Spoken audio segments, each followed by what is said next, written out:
මම හිතන දැන් ඇහෙනවා ඇති කියලා. හොඳයි. එතකොට මුලින්ම හොයාගන්න ඕනේ මෙන්න මේ C කීයද කියලා. දැන් මේ මාධ්‍ය වර්තනාංකය අපිට දීලා තියෙනවා. බලන්න මේ මාධ්‍ය වර්තනාංකය 1.5යි කියලා දීලා තියෙනවා. 1.5යි මේ මාධ්‍ය වර්තනාංකය 1.44යි. එතකොට දැන් අපි මේ අවදි කෝණය හොයාගන්න ඕනේ. අපි මේ වර්තනය සලකලා ස්නේල් නියමයේ දුරකින් 1.5යි sin c සමාන වෙනවා 1.44යි sin 90. දැන් උතනින් sin c සමානයි sin 90 කියන්නේ 1යි නේද 1.44 බෙදීම 1.5. ඒතර අපිට උතන 14.4 15 බෙදලා ගන්න තියෙන්නේ. බලන්න එතකොට බිඳුව දශම හරි.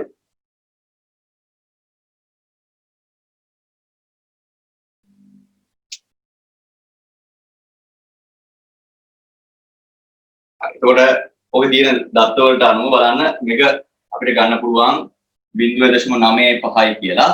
දැන් sin c සමානයි 0.95. ඕගොල්ලන්ට මේ වෙලාවේදී sin වගුව බලන්න ඕනි වෙන්නේ නේ.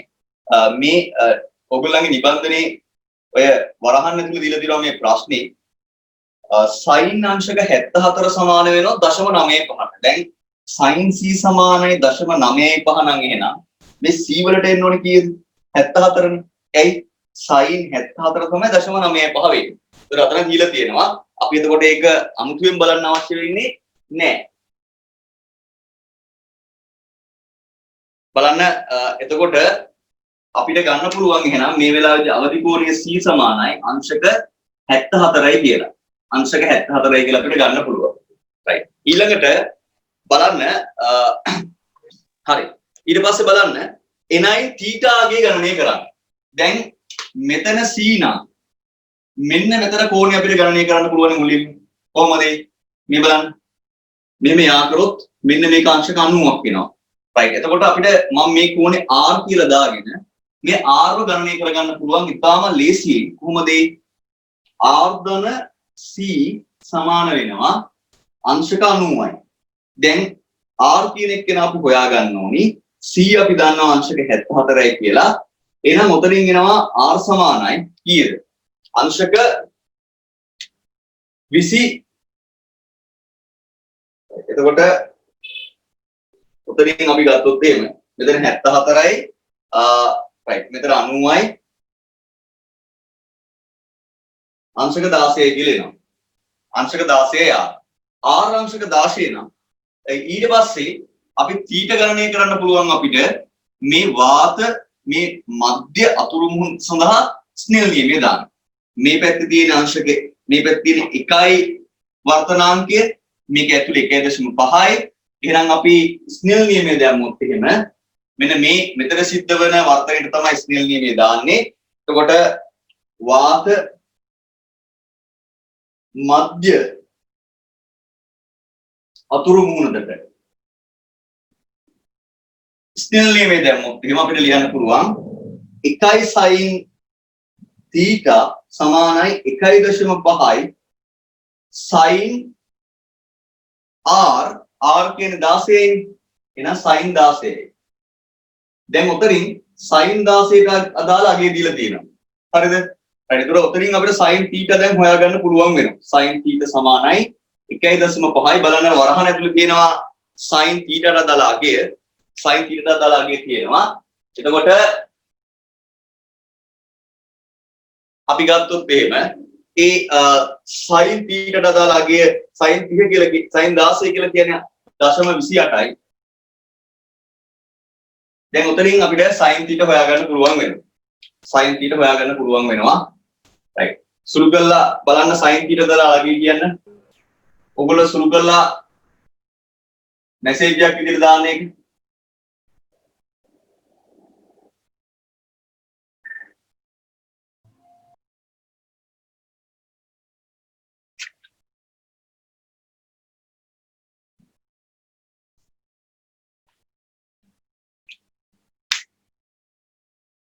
හරි ඊට පස්සේ බලන්න කෝණේ කීයද කියලා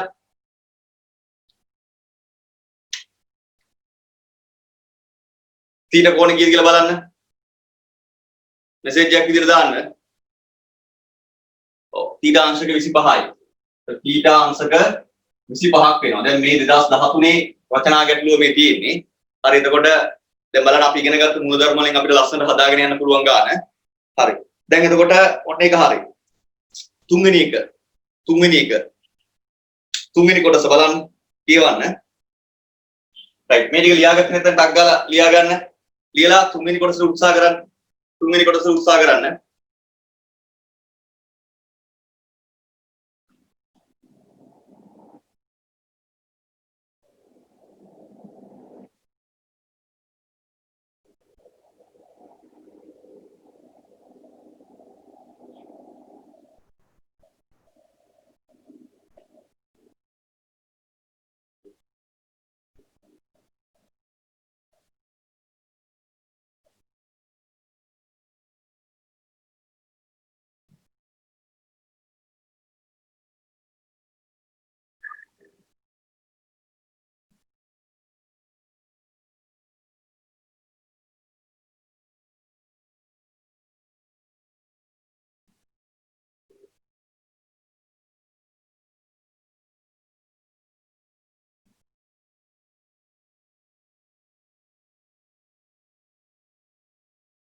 හරි.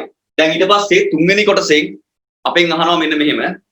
බලන්න මධ්‍ය ආවරණ අතුරු මුහුණෙන් පූර්ණ අභ්‍යන්තර පරාවර්තනයට බඳුන් වී තන්තුව ඔස්සේ කිරණය සම්ප්‍රේෂණය වීම සඳහා තීටාට තිබිය යුතු අගේ පරාසය අපෙන් අහනවා මධ්‍ය ආවරණ අතුරු මුහුණෙන් පූර්ණ අභ්‍යන්තර පරාවර්තනය වෙලා මේ තන්තුව ඇතුළු වන කිරණයක් අනිත් කෙළවරෙන් එළියට එන්න මේ තීටට තියෙන්න ඕනි අගේ පරාසය අපෙන් අහන්න.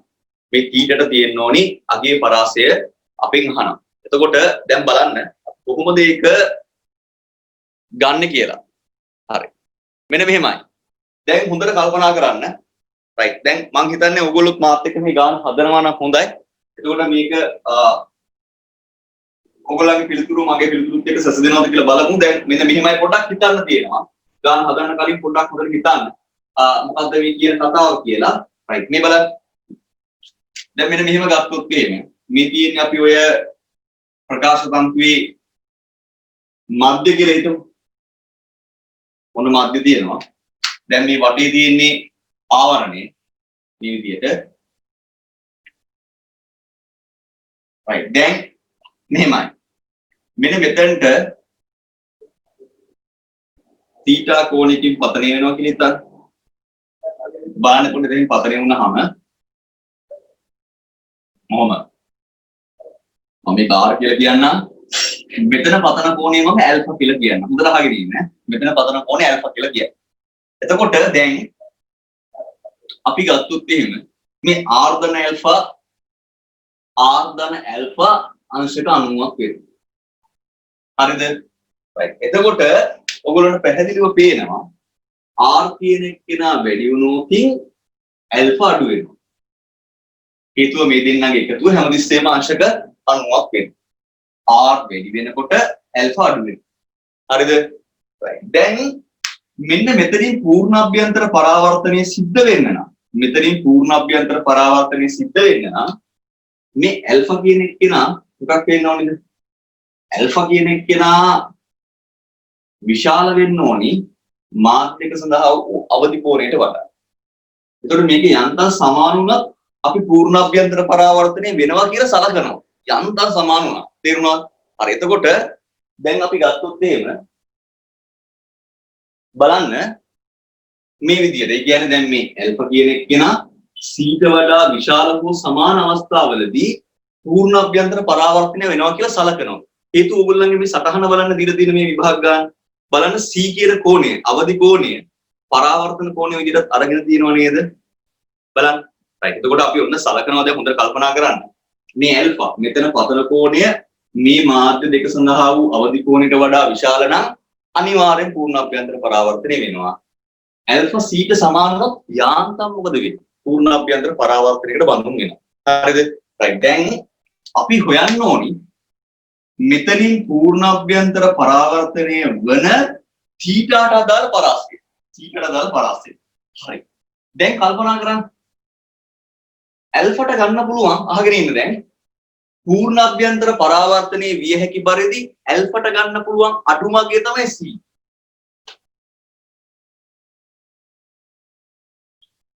පූර්ණ අභ්‍යන්තර පරාවර්තනය සිදු විය හැකි පරිදි ඇල්ෆාට ගත හැකි අවම අගය C වේ. ඇල්ෆා අඩුම වෙනකොට තමයි R මොනවා වෙන්නේ? වැඩිම වෙන්නේ. තේරුණාද? ඇල්ෆා අඩුම වෙනකොට තමයි R උපරිම වෙන්නේ. පූර්ණ අභ්‍යන්තර පරාවර්තන විය හැකි පරිදි. තේරුණාද? එහෙනම් අපි ලියනවා එම නිසා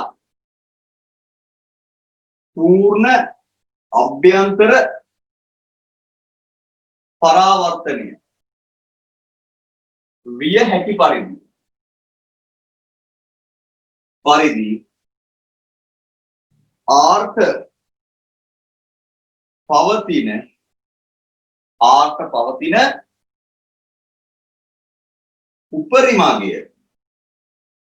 පවතින උපරිමාගය මොකක් වෙන්න ඕනේද? 90 ඍණ C V. දැන් බලන්න තේරෙනවද කියලා? පූර්ණ අභ්‍යන්තර පරාවර්තනයේ සිදුවිය හැකි පරිදි ඇල්ෆාට ගත හැකි අවමාගය C V. ඇල්ෆා අවම වෙනකොට R උපරිම වෙනවා. තේරුණාද?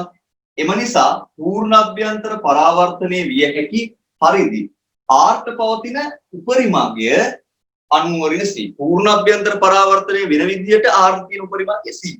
තේරුණාද? එතකොට R තියෙන උපරිමාගය 90 ඍණ C.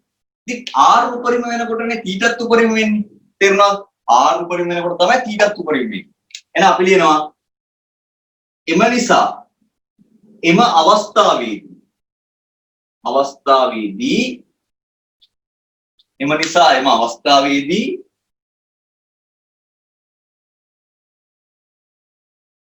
පූර්ණ අභ්‍යන්තර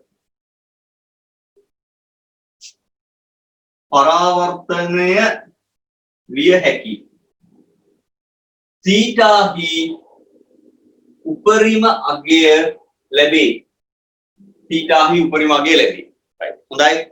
දැන් ඉස්සෙල්ලාම ඔන්න θහි උපරිම අගය ලැබෙන්නේ R උපරිම වෙනකොට. R ට ගන්න පුළුවන් උපරිම අගය 90 ඍණ C වෙනවා.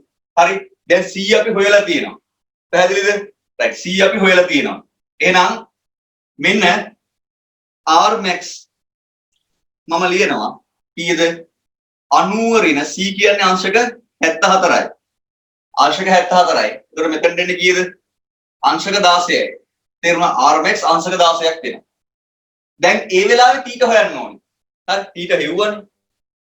හෙව්වද නැද්ද බලන්න. right. එතකොට ඇයි අපි උඩින් හෙව්වේ θ? කලින් අවස්ථාවේ θ ආවේ කීයද අපිට? θ ආවේ අංශක 25යි. හරි. එම නිසා θ max අංශක 25යි. ආයෙ හදන්නේ හොඳේ. ඒ කලින් මෙතනට 16ක් ආවහම මෙතන කෝණය හෙව්වනේ. ඒතර මෙතන C වෙනකොට තමයි මෙතන උපරිම කෝණය එන්නේ. මෙතනින් පූර්ණ අභ්‍යන්තර පරාවර්තනය වෙන එක. ඔය θ ගේ අගය අංශක 25ට වඩා වැඩි වුණොත් එහෙනම් මොකද වෙන්නේ? තීටා ගයාගේ අංශක 25ට වඩා වැඩි වුණොත් r ගයාගේ අංශක 16ට වඩා වැඩි වෙනවා. r ගයාගේ අංශක 16ට වඩා වැඩි වුණොත් ඇල්ෆා ගයාගේ අංශක 74ට වඩා අඩු වෙනවා. අඩු වෙච්ච හැටි මෙතනින් පූර්ණ අභ්‍යන්තර පරාවර්තනය වෙන්නේ නැහැ. මේක ආවරණයට නිර්ගත වෙනවා. එතකොට දැන් මෙහෙම හිතන්න. තීටා ගයාගේ අංශක 25ට වඩා අඩු වුණොත් r ගයාගේ අංශක 16ට වඩා අඩු වෙනවා. r ගයාගේ අංශක 16ට වඩා අඩු වුණොත් ඇල්ෆා ගයාගේ අංශක 74ට වඩා අඩු වෙනවා. අංශක 74ට වඩා වැඩි වෙනවා. ඇයි? r කියන එක්කෙනා වැඩි වෙනකොට ඇල්ෆා අඩු වෙනවා නම් r අඩු වෙනකොට ඇල්ෆා වැඩි වෙනවා. එතකොට මෙයාගේ අංශක 16ට වඩා අඩුයි නම් ඇල්ෆා ගයාගේ අංශක 74ට වඩා වැඩි. ඒ කියන්නේ මෙතනින් අනිවාර්යෙන් පූර්ණ අභ්‍යන්තර පරාවර්තනය වෙනවා. එතකොට θගේ අගය අංශක 25 වෙනකොට තමයි මෙන්න මේ මාධ්‍ය ආවරණ අතුරු මුහුණතෙන් පූර්ණ අභ්‍යන්තර පරාවර්තනය වෙන්න පටන් ගන්නවා. හරි. θගේ අගය ඊට වඩා අඩු වුණොත් 25ට වඩා අඩු වුණොත් r ගයාගේ 16ට වඩා අඩු වෙනවා. ඇල්ෆා ගයාගේ 74ට වඩා වැඩි වෙනවා. අනිවාර්යෙන් පූර්ණ අභ්‍යන්තර පරාවර්තනය වෙනවා. එහෙනම් මෙතනින් පූර්ණ අභ්‍යන්තර පරාවර්තනය වෙන්න පුළුවන් θට අදාළ පරාසය වෙන්නේ θ බිඳුවට වඩා වැඩි. දැන් θ බිඳුවට වඩා වැඩි. ඒ වගේම මොකද්ද? අංශක 25ට වඩා අඩු. මේ පරාසය ඇතුළත අනිවාර්යෙන් පූර්ණ අභ්‍යන්තර පරාවර්තනය සිද්ධ වෙනවා. අනිවාර්යෙන් පූර්ණ අභ්‍යන්තර පරාවර්තනය සිද්ධ වෙනවා. තේරුණාද? හරි. එතකොට 25ට වඩා වැඩි වුණොත් පූර්ණ අභ්‍යන්තර පරාවර්තනය සිද්ධ වෙන්නේ නෑ මේ ආවරණය. හරි. එතකොට ඔන්න මේ ටික පැහැදිලිව ලකුණු කරගන්න. මොකක් හරි ප්‍රශ්නයක් තියෙනවා නම් මට මෙසේජ් එකක් දාන්න. 25ට සමාන වෙන්න පුළුවන් නේ? 25ට සමාන වෙන්න පුළුවන්. සමානොත් යාන්ත්‍රමින් පූර්ණ අභ්‍යන්තර පරාවර්තනය සිද්ධ වෙනවා.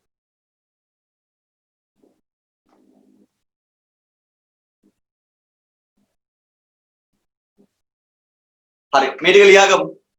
ලියලා ඉවර නම් මට මෙසේජ් එකක් දාන්න. එහෙම නැත්නම් අත උස්සන්න කැමති එකක්.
ඉවර නම් මට පොඩ්ඩක් කියන්න.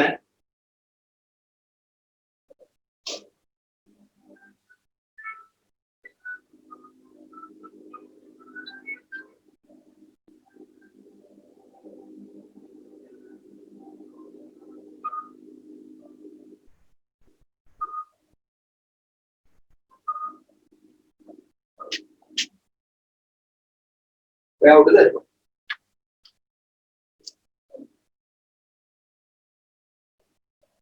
හරි. දැන් ඊට පස්සේ බලන්න right මේකේ මොකක් හරි ගැටලුවක් තියෙනවා නම් පාඩම ඉවරුනාට පස්සේ අහන්න පුළුවන්. අද පන්ති ඉවරුනාට පස්සේ අහන්න පුළුවන් මොනවා හරි ගැටලුවක් තියෙනවා නම් තේරෙන්නේ නැති යමක් තියෙනවා නම් අහන්න පුළුවන්. හරි. ඊට පස්සේ බලන්න ඒකේ හතරවෙනි කොටස විදුලි සංදේශ කටයුතු වලදී මෙවැනි තන්තු භාවිතා කිරීමේ වැදගත් වාසියක් ලියා දක්වන්න. දැන් අපි අර ඔයගොල්ලන්ගේ නෝට් එකේ තිබ්බ වාසි දැන් මම කිව්ව වාසි මොනවද? එකක් තමයි මොකද්ද? ශක්ති හානියකින් තොරව විශාල දිගක් විශාල දුර ප්‍රමාණයක් දත්ත රැගෙන යාමට හැකි වීම. ශක්ති හානියකින් තොරව විශාල දුර ප්‍රමාණයක් දත්ත රැගෙන යාමට හැකි වීම.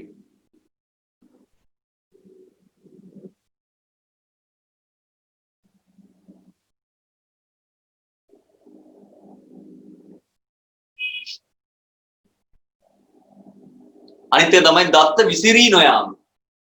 දත්ත විසිරී නොයාම. හරි. ඔය කැමති එකක් ලියා ගන්න පුළුවන්. තව අරකේ තිබුණා තව හේතු කීපයක් ඒවත් බලලා ලියා ගන්න පුළුවන්. ඔන්න කැමති එකක් දෙයක් මතක තියාගන්න හැමතිස්සෙම මේ වගේ ගැටලු වලදී. හරි. දැන් ඊට පස්සේ බලන්න පස්වෙනි එක. දැන් මේක පොඩ්ඩක් කල්පනා කරලා ලියන්න ඕනි. පහ. පරාවර්තන ඔස්සේ සංඛ්‍යාවක් නෙමෙයි එතන හදාගන්න පරාවර්තන ඔත්තේ සංඛ්‍යාවක්. පරාවර්තන ඔත්තේ සංඛ්‍යාවක්. ඊළඟට දෙක පරාවර්තන ඉරට්ටේ සංඛ්‍යාවක් සඳහා තන්තුවේ අනෙක් කෙළවරෙන් නිර්ගත වන කිරණවල සම්ප්‍රේෂණීය වීම සඳහා තීටාට තිබිය යුතු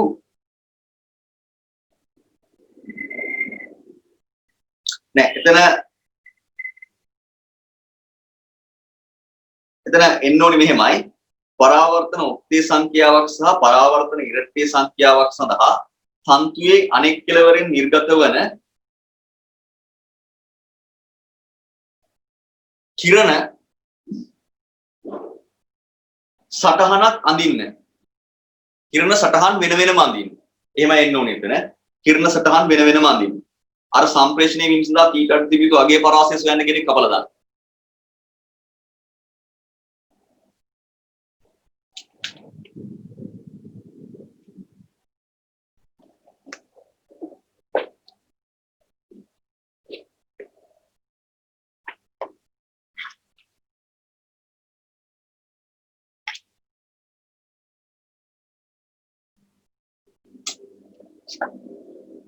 හරි. එතකොට පරාවර්තන ඔත්තේ සංඛ්‍යාවක් පරාවර්තන ඉරට්ටේ සංඛ්‍යාවක් සඳහා අනෙක් කෙළවරෙන් නිර්ගත වන කිරණවල ගමන් මාර්ගය ඇඳ පෙන්වන්න.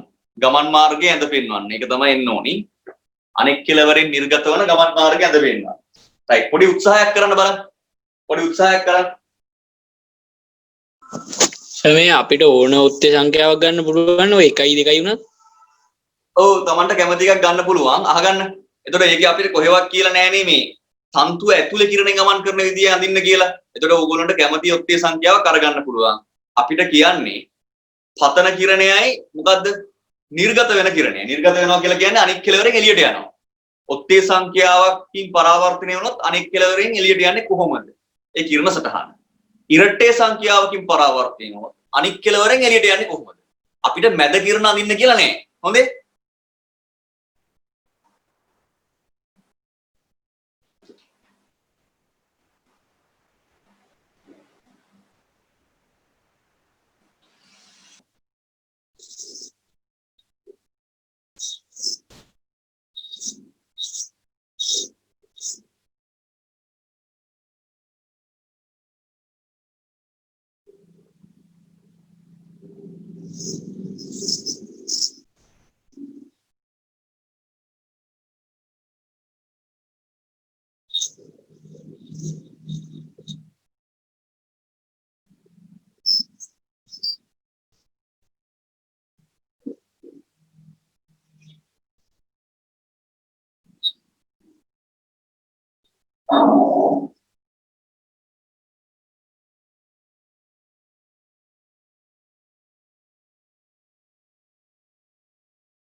හරිද?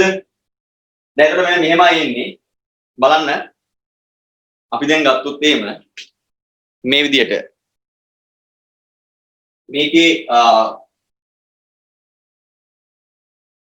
මේ තියෙන්නේ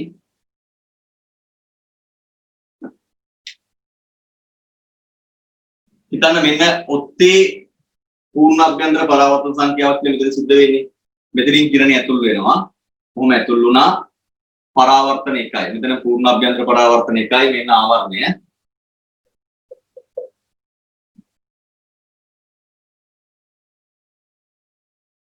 මෙන්න පූර්ණ අභ්‍යන්තර පරාවර්තන 2යි. හරි. ඊට පස්සේ පූර්ණ අභ්‍යන්තර පරාවර්තන 3යි. පැහැදිලිද? පූර්ණ අභ්‍යන්තර පරාවර්තන 3යි. හරි දැන් ඔත්තේ සංඛ්‍යාවක්නේ. මෙතනින් නිර්ගත වෙනවා කියලා හිතන්න. කිරණේ මෙහෙම එනවා. රයිට්. එතකොට අභිලම්බයෙන් ඉවතට නැඹුරු වෙලා යනවනේ මොහොම. අභිලම්බයෙන් ඉවතට නැඹුරු වෙලා යනවා කියන්නේ. මෙන්න පතන කිරණය, මෙන්න නිර්ගත කිරණය. පතන කිරණය, නිර්ගත කිරණය. හරිද? පතන කිරණය, නිර්ගත කිරණය. දැන් හිතන්න කල්පනා කරන්න. අපිට මේ ඇතුළ යමින්න කියලා නෑනේ. ඉතින් මෙන්න මේ ටික විතර යනින්න කියන්නේ. ඔන්න මේ. මෙදී මෙන්න මොකද්ද? ඔත්තේ සංඛ්‍යාව. ඔත්තේ. හරි. ඉතින් ඉරට්ටේ ගත්තොත් එහෙම මේ කිරණේ මෙවිතන් ඒකට අපිට මෙතනින් පූර්ණ අභ්‍යන්තර පරාවර්තන ඉරට්ටේ සංඛ්‍යාව. right. දැන් මෙතන කෝණේ θ වල කෝණය අංශක 25 ඉඳලා බිඳුව දක්වා වූ ඕනම කිරණයක් පූර්ණ අභ්‍යන්තර පරාවර්තන වෙනවනේ. අපි තව කිරණයක් ගත්තොත් මේ විදිහට හරි. කොහොමද? නිමිත මෙතනින් තව කිරණයක් කියනවා මෙහෙම පූර්ණ අභ්‍යන්තර පරාවර්තන බලන්න. හරි. එනම අඳිමු. මේ විදිහට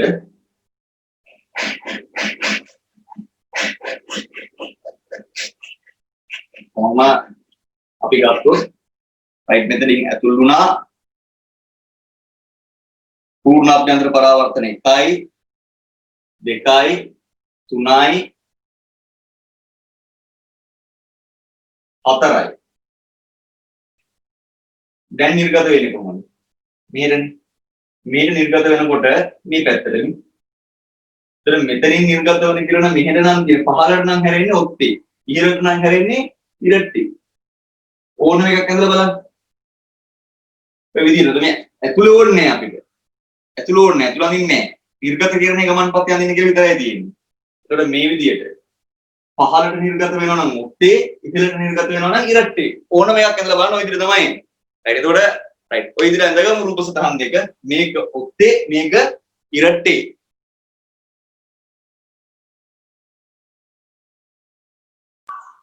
සර් පහළට එනවා නම් ඔත්තේ වෙන්නේ අර මේ පතන කිරණේ අර පහළින් නම් ආවොත් නේද? ඔව් දැන් අපිට පතන කිරණ දීලා තියෙන මේ පැත්තටනේ තේරුණාද? ඕගොල්ලෝ පතන කිරණේ උඩට යනදොත් එහෙම ඉතින් ඒක වෙනස් වෙනවා. පැහැදිලිද කියන්නේ? හරි සර්. ඔය මේ ඉරට්ටේ වෙනකොට පතන කිරණේ නිර්ගත කිරණේ ඇහෙන්නේ නැහැ පුතේ. ඇහෙන්නේ නැහැ. ඔය ඒ අහන ප්‍රශ්නේ ඇහෙන්නේ. ඉරට්ටේ අවස්ථාවේ මේ පතන කිරණේ නිර්ගත කිරණේ සමාන්තර වෙනවද? පතන කිරණයයි නිර්ගත කිරණයයි ඔය ඉරට්ටේ අවස්ථාවේද? ඉරට්ටේ අවස්ථාවේද? ඔව් ඉරට්ටේ අවස්ථාව සමාන්තර වෙනවා. ඉරට්ටේ අවස්ථාව සමාන්තර වෙනවා. ඉරට්ටේ අවස්ථාවේ සමාන්තර වෙනවා. හරි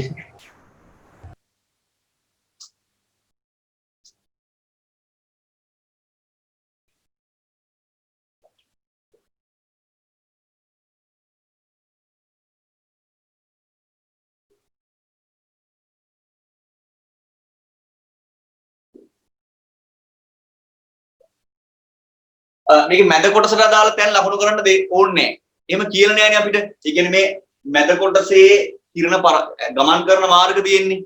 හරි. ඒව ලකුණු කරන්න අවශ්‍ය නැහැ. හේතුව මේකේ අඳින්න කියලා තියෙන්නේ පතන නිර්ගත කිරණ දෙක විතරයි අඳින්න කියලා තියෙන්නේ. හරි. ඔයගොල්ලෝගේ ප්‍රශ්නේ බලන්න. ඒකේ නිර්ගත කිරණ විතරයි අඳින්න කියලා තියෙන්නේ. මෙන්න මෙහෙම අදා ගන්නත් තියෙනවා මම ඒක. බලන්න පරාවර්තන ඔත්තේ සංඛ්‍යාව පරාවර්තන ඉරට්ටේ සංඛ්‍යාව සඳහා තන්ත්‍රයේ අනෙක් කෙලවරින් නිර්ගත වන කිරණවල ගමන් මාර්ග ඇඳලා පෙන්වන්න. ඒතකොට නිර්ගත වන කිරණවල ගමන් මාර්ග විතරයි අපි ඇඳලා පෙන්වන්න ඕන. පැහැදිලිද කියන දේ? හරි.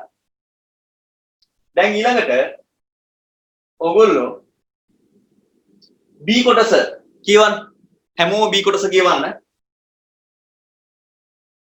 මෙහෙම කියනවා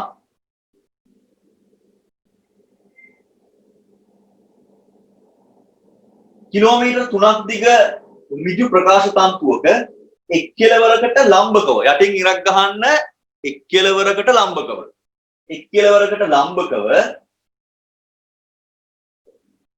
ඒ තුලට රතු සහ නිල් කෙටි ආලෝක ස්පන්ද දෙකක් එක විටම යවනු ලැබේ. එකම විට රතු සහ නිල් ආලෝක ස්පන්ද දෙකක් යවනවා. අනෙක් කෙළවරින් නිර්ගමනය වන විට රතු සහ නිල් ආලෝක සඳහා වර්තන අංක එතන පොඩ්ඩක් හදාගන්න ප්‍රශ්නේ මේ විදිහට අනෙක් කෙළවරින් නිර්ගමනය වන විට රතු සහ නිල් ආලෝක ස්පන්ද අතර හදාගන්න දැන් ලියාගන්න මේ ටික අතර කාල පරතරය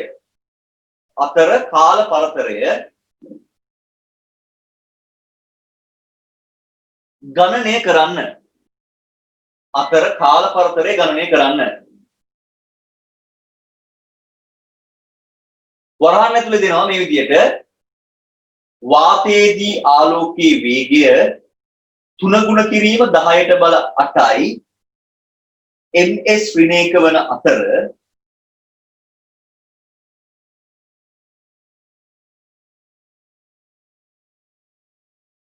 නිල් සහ රතු ආලෝකය සඳහා හරි එතනින් එහාට තියෙනවා නිල් සහ රතු ආලෝකය සඳහා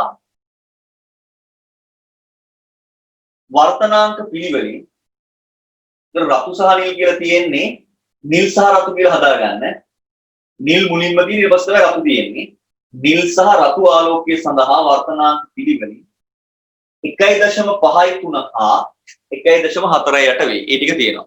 නිල් රතු මාරු කරලා හදාගන්න ඩියුට් එකේ. හරි. දැන් අපෙන් අහන්නේ මෙන්න මෙහිම කතාවක්. මේ බලන්න. මෙහිම කතාවක් අපෙන් අහන්නේ.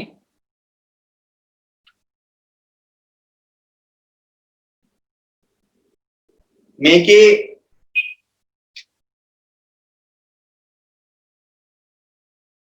මෙන්න තියෙනවා මේ ප්‍රකාශ තන්තුව මේකෙදි අපි ගත්තොත් එහෙම මෙන්න මෙතනින්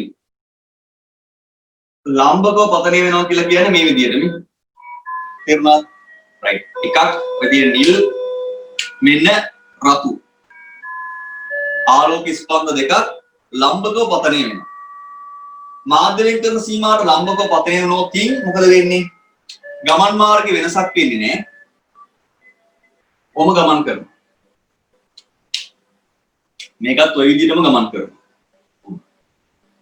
හරිද right එතකොට එහෙම ගමන් කරලා මේ පැත්තෙන් එළියට එනවා ඔය විදිහට මෙහෙම එළියට එනවා දැන් මේ ආලෝක කිරණ දෙකේම වාතය තුලදී ප්‍රවේගය 3 ගුණ කිරීම 10ට බල 8යි ms ශ්‍රේණියක 3 ගුණ කිරීම 10ට බල 8 ආලෝකයේ සඳහා සහ රතු ආලෝකයේ සඳහා රතු සහ නිල සඳහා වර්තනාංක දෙකක් දීලා තියෙනවා මේ අදාළ මාධ්‍යයට. ඒතර නිල් ආලෝකයට 1.53යි රතු ආලෝකයට 1.48යි. රතු ආලෝකයේ වර්තනාංක 1.48යි නිල් ආලෝකයේ 1.53යි. ඒකේ තේරුම මොකක්ද? කිසියම් මාධ්‍යයක් සඳහා වර්තනාංකයේ අර්ථ දක්වනකොට දැන් මෙතන ආලෝක කිරණ දෙක සඳහාම අර්ථ දක්ව ගත්තොත් NR කිව්වොත් එහෙම මේකේ තේරුම රතු ආලෝකයේ වාතය තුල ආලෝකයේ ප්‍රවේගය ඒ වගේම අදාළ මාධ්‍ය තුල ප්‍රවේගය CR මේ තියෙන්නේ මේ කියන මාධ්‍ය සඳහා නිල් ආලෝකයට අදාළ වර්තනාංකය. එතකොට ඒක අපිට ලියන්න පුළුවන් මේ විදිහට CB කියලා ලියන්න පුළුවන්. හරිද? දැන් නිල් ආලෝකයේ මේ මාධ්‍ය තුල වේගය මම CB කියලා ගත්තොත් රතු ආලෝකය සඳහා මේ මාධ්‍ය තුල වේගය CR කියලා ගත්තොත් එහෙම දැන් මේ තන්තුවේ දිග කිලෝමීටර් 3ක් වෙනවනේ. මීටර නම් 3000යි.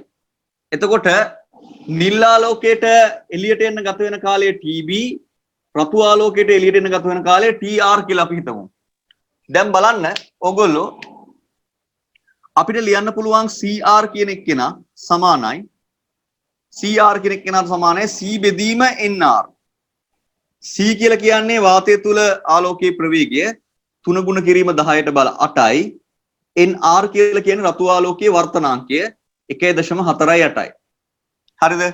ඊට පස්සේ CB කියලා කියන්නේ C බෙදීම NB වෙනවා. ඒ කියන්නේ 3 ගුණ කිරීම 10ට බල 8යි බෙදීම 1.53. දැන් ඔතන ඉතා පැහැදිලි රතු ආලෝකයේ වේගය වැඩි නිල් ආලෝකයට වඩා. ඒ කියන්නේ රතු ආලෝකය ඉක්මනට එළියට එනවා. රතු ආලෝකයට කිලෝමීටර් 3ක් ගත කරන්න ගත වන කාලය අඩුයි නිල් ආලෝකයට වඩා. හේතුව රතු ආලෝකයේ වේගවත් මේ මාධ්‍ය තුලදී. එහෙනම් අඩු කාලයකදී එළියට එන්නේ රතු ආලෝකය, වැඩි කාලයකදී එළියට එන්නේ නිල් ආලෝකය. එහෙනම් නිල් ආලෝකයට ගත වෙලා තියෙන කාලය වැඩි රතු ආලෝකයට ගත වෙලා තියෙන කාලයට වඩා. එහෙනම් මේ එළියට එනකොට මේ ආලෝක ස්පන්ද දෙක අතර කාල වෙනස වෙන්නේ ඩෙල්ටා T TB ගෙන් අඩු කරන්න ඕනේ TR. TB අපිට ලියන්න පුළුවන් දැන් මේවා ඊටාම සරල හින්දා දැන් දුර තමයි කිලෝමීටර් 3 මීටර නම් කීයද 300. එතකොට මීටර 3000 මීටර 3000 බෙදන්න ඕනි කාගෙන්ද නිල් ආලෝකයේ වේගය. නිල් ආලෝකයේ වේගය CB. CB කියලා කියන්නේ 3 ගුණ කිරීම 10ට බල 8 බෙදන්න ඕනි 1.53. හරිද? right. එතකොට අපිට එනවා කාලය. ඍණ 3000 බෙදන්න 3 ගුණ කිරීම 10ට බල 8 බෙදීම 1.48. ඔය විදියට. right. එතකොට කැපෙනවා. ඔහම එන්නේ. හරි. right. එතකොට අපිට ලියන්න පුළුවන් 3ට කැපුණ මෙතන 5යි කැපුණ 5යි. හරිද? right. එතකොට 1.53 බෙදීම 10/5 ඍණ 1.48 බෙදීම 10/5 ඔය විදිහට එන්නේ. ඒතර දැන් ඕකෙන් ඔයගොල්ලන්ට මේ දෙක සුළු කරාම පස්සේ 10/5 උඩට ගියාම 10 ඍණ 5යි දැන් මේ සුළු කරන එක වේගයෙන් කරන්න පුළුවන් වෙන්න ඕනේ. ළමයි ගොඩක් කට්ටියට මේ සුළු කරන එක හරි අමාරුයි. හරි. එතකොට මේ විදිහට අපි ගත්තොත් එහෙම දැන් මේකේ ගන්න පුළුවන් පොදු සාධකයේ විදිහට 10 ඍණ 5 එළියට ගත්තොත් 1.5 අඩු කරන්න ඕනේ 1.48ක්. ඒතර අපිට එනවා බලන්න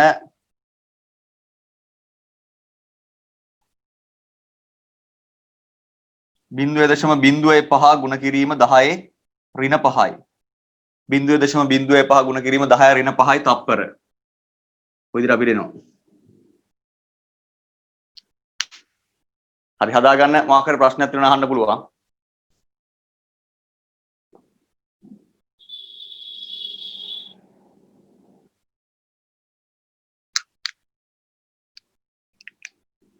හදාගමු එක.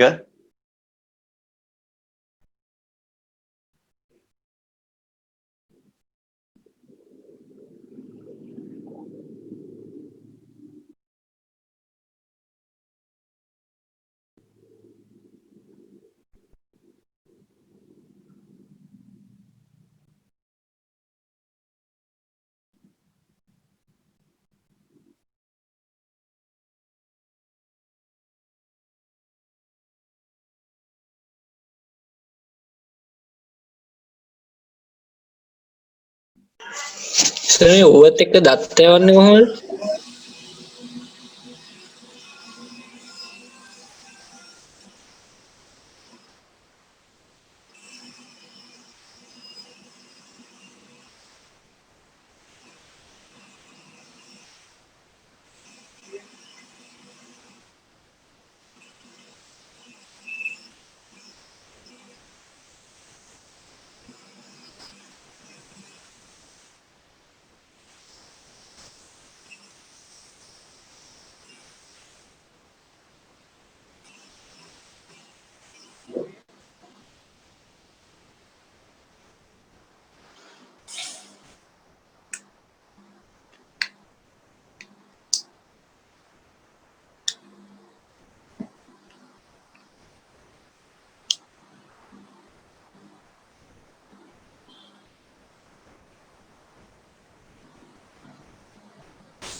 විතර 0.05 වැඩි කිරීම 10 ඍණ 5යි එන්නේ. හොඳේ.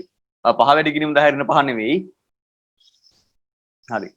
දැන් ওই විදිහට අපි ඒක හදාගත්තා. ඊළඟට බලන්න. රයිට් මේකේ මම 6 වෙනි කොටස කරන්න බැරි වුණා අපිට අර ඒ කොටසේ බලන්න ඒක බලන්න දැන්. මෙන්න මෙහෙම කියනවා.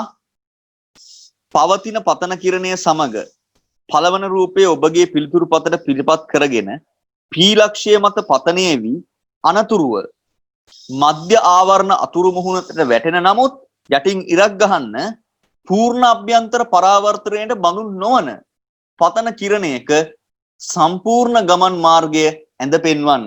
සම්පූර්ණ ගමන් මාර්ගය ඇඳ පෙන්වන්න. රයිට්. හරි. ඒක ඕගොල්ලෝ අඳින්න බලන්නද? ඒ සම්පූර්ණ ගමන් මාර්ගය ඇඳ පෙන්වන්න කියලා කියනවා. පූර්ණ අභ්‍යන්තර පරාවර්තනයට බඳුන් නොවන. පුතේ අපි ඉගෙන ගත්ත සිද්ධාන්ත කල්පනා කරලා හදන්න.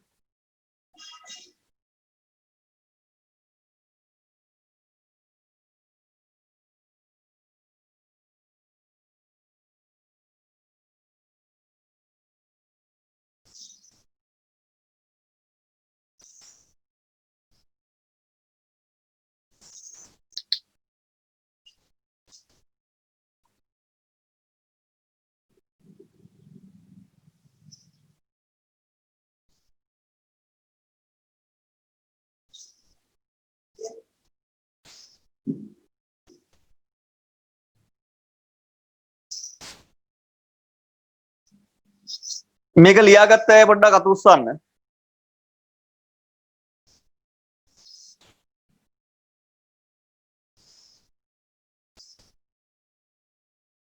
හරි. දැන් එහෙනම් ඔයගොල්ලන්ට තියෙනවා මේකේ ගැටලු කිහිපයක් හදන්න. දැන් හැමෝම හදන්න මේ වෙලාවේ මේ වැඩේ ප්‍රයෝජනයට ගන්න. දැන් ගොඩක් ළමයි මෙහෙම කරන එකේ ලොකු ප්‍රයෝජනයක් ගන්නෙ නෑ. හරි. හැබැයි ඉතින් මේ වෙලාවේ ගාන හදලා පන්තියේ ඉන්නා වගේ හොඳ තමන්ගේ විනය තියාගෙන ගෙදර හිටියත් හරි මේ ටික හරියට කරොත් එහෙම තමන්ගේ ඔළුවට මේක හරියට යනවා ඒ හින්දා දැන් මේ ප්‍රශ්න ටික දැන් මොකද්ද 6 වෙනි ප්‍රශ්නේ උත්තරය ඔයගොල්ලෝ හදන්න ඕනි ඊට පස්සේ C කොටස හොඳට කල්පනා කරලා හරි දැන් අඳින්න තියෙන රූප සටහන අඳින්න තියෙන්නේ හරි එතකොට කල්පනා කරලා අඳින්න බලන්න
හරි එතකොට බලන්න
හරි. දැන් එතකොට බලන්න මෙන්න මෙහෙම. මේකේ මුලින්ම අහන්නේ අපෙන් ඔය 6 වෙනි කොටසේ අහන්නේ පවතින පතන කිරණය සමග පළවන රූපය ඔබගේ පිළිතුරු පතට පිටපත් කරගෙන p ලක්ෂය මත පතනයේ වී අනතුරුව මාධ්‍ය ආවරණ අතුරු මුහුණතට වැටෙන නමුත් පූර්ණ අභ්‍යන්තර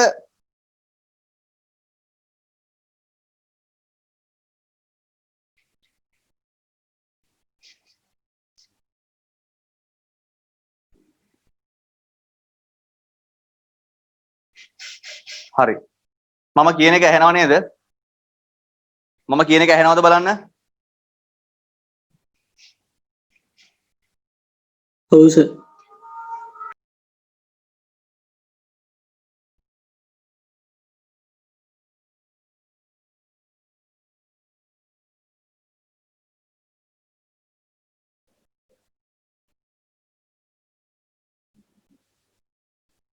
හරි දැන් එතකොට මේ විදිහට අපි ගත්තොත් එහෙම බලන්න මේකේ මෙතනින් පතනය වෙලා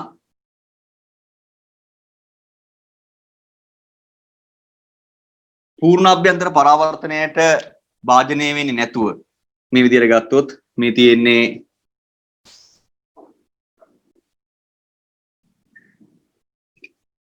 හරි අපි මේක පිටපත් කරගත්තා මෙන්න කිරණය පූර්ණ අභ්‍යන්තර පරාවර්තනයට භාජනය වෙන්නේ නැති අපි ගත්තොත් මේ විදියට මෙහෙම ආව මෙතනට වැහෙන්නා පූර්ණ අභ්‍යන්තර පරාවර්තනයකට භාජනය වුණේ නැත්තම් මේ කිරණේ ගමන් කරන්න ඕනේ මේ තියෙන විරල මාධ්‍යයට. එතකොට අභිලම්භයෙන් ඉවතට කිරණය නැඹුරු වෙන්න ඕනේ. ඒතර ඕගොල්ලෝ මෙතනින් එහාට අඳින්න අවශ්‍ය නැහැ. මේ ටික ඇඳනනම් නැති හැබැයි මේ කිරණ සටහන් අඳිනකොට මතක ඇතුව මාධ්‍ය තුනේම ඊතල දාලා තියෙන්න ඕනි. හරි. රයිට්. එතකොට ওই විදියට මෙන්න පතන කිරණය, වර්තන කිරණය, මේ මාධ්‍ය නිර්ගත කිරණය ওই විදියට ඇඳලා තියෙන්න ඕනි. රයිට්. එතකොට මෙතනින් එහාට කිරණය අඳීම අවශ්‍ය නැහැ. ඇඳත් කිසි ගැටලුවක් නැහැ. හරි. එතකොට මෙතනින් එහාට අපි කිරණය අඳින්නේ නැහැ. මේ ටික විතරක් ඇඳහම ප්‍රමාණවත්. හරිද? රයිට්. එතකොට ඔය විදියට මෙතනින් පූර්ණ අභ්‍යන්තර පරාවර්තන නැත්තම් මේ මාත්‍ර නිර්ගත වෙන්න ඕනි මතක ඇතුව මේකේ ලකුණු හම්බෙන්නේ මෙන්න මේ කෝණේ විශාල වෙන්න ඕනි මේ කෝණයට වඩා හේතුව ගහන මාධ්‍ය නම් විරල මාධ්‍ය යනවා කියන එක ලකුණු වෙලා තියෙන්න ඕනි ওই විදිහට තමයි එතකොට මේක හැදෙන්නේ හරි දැන් ඊළඟට C කොටස බලන්න ආලෝක සංඥාවක් වඩා කාර්යක්ෂම සම්ප්‍රේෂණය කිරීම සඳහා තන්තුවේ මැද සිට තන්තුවේ බාහිර පෘෂ්ඨයේ තෙක් එහි වර්තනාංකයේ සන්තතිකව යටින් ඉරක් ගන්න සන්තතිකව සහ ක්‍රමයෙන් අඩු වෙන ලෙස සමහර ප්‍රකාශ තන්තු සාදා ඇත. මෙවැනි ප්‍රකාශ තන්තුවක් වර්ග කළ දර්ශක තන්තුවක් ලෙස හැඳින්වේ. පූර්ණ අභ්‍යන්තර පරාවර්තන දෙකක යටින් ඉරක් ගන්න පූර්ණ අභ්‍යන්තර පරාවර්තන දෙකක කාල පරාසයක් තුල මෙවැනි තන්තුවක් ඔස්සේ සම්ප්‍රේෂණය වන ඒකවර්ණ ආලෝක කිරණයක ගමන් මාර්ගය අඳින්න. හරි. දැන් මේ බලන්න. මේ කියන කතාව දැන් ඕගොල්ලෝ මෙතනින් තමයි මේවා හිතන්න ඕනි කියලා මම කියන්නේ.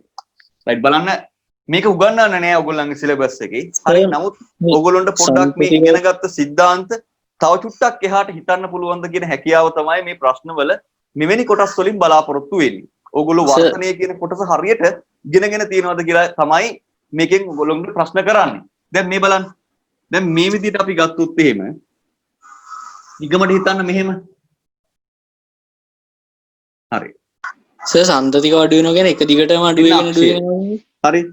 දැන් අපි මේ විදිහට ඔන්න එක මාධ්‍යයක් තියෙනවා. ඒ මාධ්‍යට වඩා වර්තනාංකය වැඩි අඩුයි මේ මාධ්‍ය. හොඳේ. මෙමිත කොහොම. මෙන්න තව මාධ්‍යයක් තියෙනවා කොහොම. අර කලින් තිබුණේ මධ්‍යයේ ආවරණය විතරයිනේ. දැන් මේක ගත්තොත් එහෙම නෙමෙයි. මේ විදියට රයිට් දැන් මෙතන ඉඳලා මේ මාධ්‍ය වර්තනාංකයට වඩා මේ මාධ්‍ය වර්තනාංකය අඩුයි. ඊට වඩා මේ මාධ්‍ය වර්තනාංකය අඩුයි. ඊට වඩා මේ මාධ්‍ය වර්තනාංකය අඩුයි. හරි. මම මේක N1 මේක N2 මේක N1 මේක N2 මේක N3 මේක N4 කියලා කිව්වොත් මේ පැත්තට n2 n3 n4 ඔහොම තියෙනවා. දැන් මෙතන n1 ට වඩා විශාලත්වයෙන් අඩුයි n2 ඊට වඩා විශාලත්වයෙන් අඩුයි n3 ඊට වඩා විශාලත්වයෙන් අඩුයි n4 හරිද right දැන් අපි ගත්තොත් එහෙම මේකේ ආලෝක කිරණයක් දැන් ආවොත් එහෙම වාතයේ ඉඳලා එනවා මේ විදියට මේ පතනය වන ආලෝක කිරණය ඔන්න මෙතනට එනවා right මෙතනින් මොකද වෙන්නේ right මෙහෙම හිතන්න මේ විදිහටම ගමු මේ ආලෝක කිරණය ඔහම එනවා right එතකොට මෙතනින් ඊට පස්සේ ආයෙත් මේ යන්නේ ගහන මාධ්‍ය ඉඳන් විරල මාධ්‍යයට ආයෙ අභිලම්භයෙන් ඉවතට නැඹුරු වෙයි පැහැදිලිද එතකොට මෙතනදී මේ පතන කෝණය හිතන්නකො මේ n3 කියන මාධ්‍යය සහ n2 කියන මාධ්‍ය අවදි කෝණයට වඩා මේ පතන කෝණය විශාලයි කියලා. ඒතර ඔන්න මෙතනින් පූර්ණ අභ්‍යන්තර පරාවර්තනය වෙනවා. තේරුණාද? ඊට පස්සේ දැන් මොකද්ද වෙන්නේ? ආයෙ මෙතනිනුත් ඔහොම වෙනවා. පැහැදිලිද? ඊට පස්සේ ආයෙ මේ පැත්තට ඔහොම ගමන් කරනවා. right? එතකොට අභිලම්භයෙන් ඉවතට නැඹුරුලා ආයෙ මෙතනින් පූර්ණ අභ්‍යන්තර පරාවර්තනය වෙනවා. දැන් බලන්න මේ තියෙන්නේ මාධ්‍ය කිහිපයක් තිබ්බොත් දැන් ওই කිරණය මේ විදිහට ගමන් කර බලන්න මේ මෙහෙම ආව මෙතනින් ඔහොම මෙහෙම තේරුණාද ඔය විදිහට තමයි යන්නේ පැහැදිලි එතකොට දැන් අපි ගත්තොත් එහෙම මේ ගාන කියන්නේ මෙහෙම කතාවක් නෙවෙයි මෙතන ඉඳලා උඩට යනකොට සන්තතිකව මේ මාධ්‍ය වර්තනාංක අඩු වෙනවා සන්තතිකව අඩු වෙනවා කියන්නේ කුඩා තීරු ගත්තොත් එහෙම මේ තීරුවක පරතරය තවත් අඩු වෙනවා එහෙම ගියොත් එහෙම මේක ඊටාම සුමටව මොකද වෙන්නේ මෙහෙම හැරෙනවනේ. දැන් මෙහෙම කැඩි හැරෙන්නේ නැතුව මොකද වෙන්නේ? සන්තතිකව අඩු වුණොත් එහෙම සුමටව හැරෙනවා. එතකොට පූර්ණ අභ්‍යන්තර පරාවර්තන දෙකක් සඳහා අපිට කිරණේ අඳින්න කිව්වොත් එහෙම මේක අපි අඳින්න ඕනේ මෙන්න මෙහෙම. මේ බලන්න. මේ විදිහට තියෙනවා දැන් මාධ්‍ය අක්ෂයේ ඉඳලා සන්තතිකව උඩට වර්තනාංකය අඩු වෙනවා. එතකොට පූර්ණ අභ්‍යන්තර පරාවර්තන දෙකක් සඳහානේ අඳින්න කියන්නේ.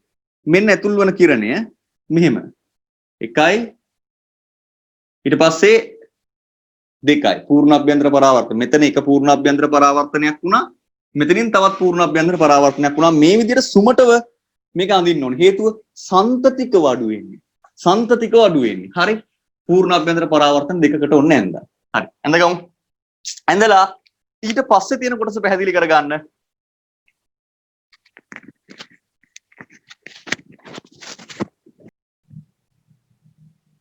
හරි එතකොට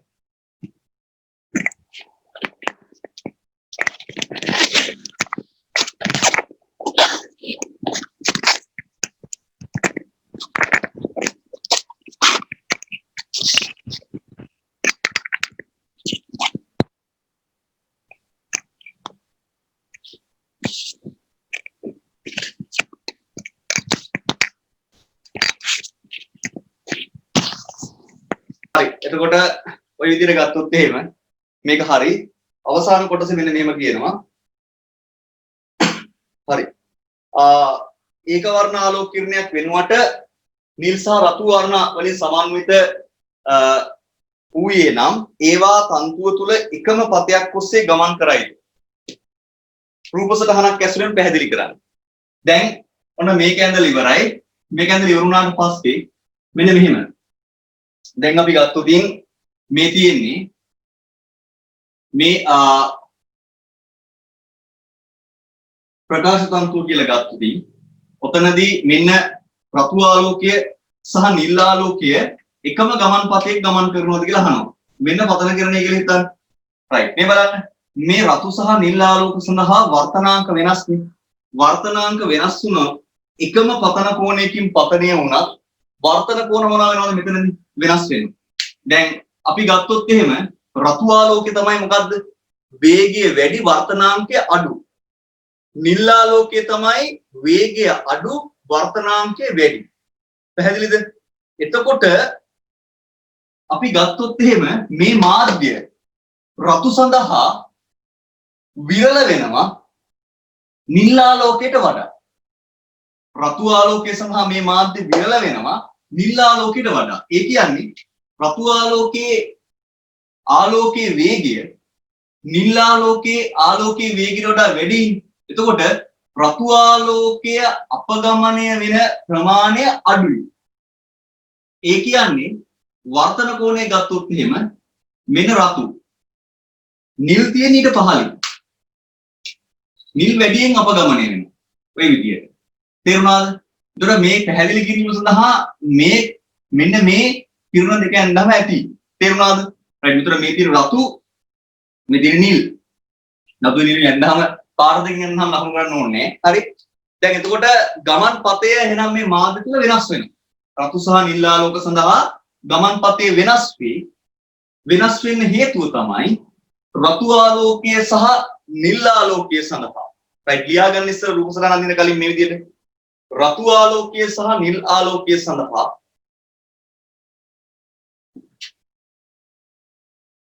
රතු ආලෝකය සහ නිල් ආලෝකය සඳහා මෙම මාධ්‍යයේ වර්තනාංක දෙකක් ඇත. මෙම මාධ්‍යයේ වර්තනාංක දෙකක් ඇත.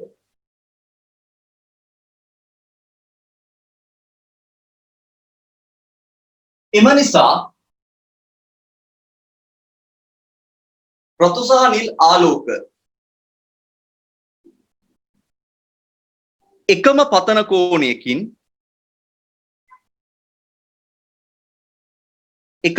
කෝණයකින් පතනය වුවද එකම පතන කෝණයකින් පතනය වුවද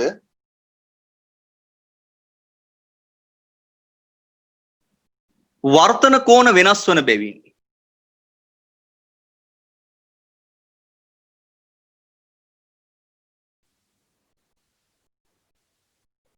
මාර්ග දෙකක ගමන් ගනී. මාර්ග දෙකක ගමන් ගනී. හරි. රූප සටහන නෙමෙයි. මාර්ග දෙකක ගමන් ගනී. රූප සටහන අඳින්න. හරි.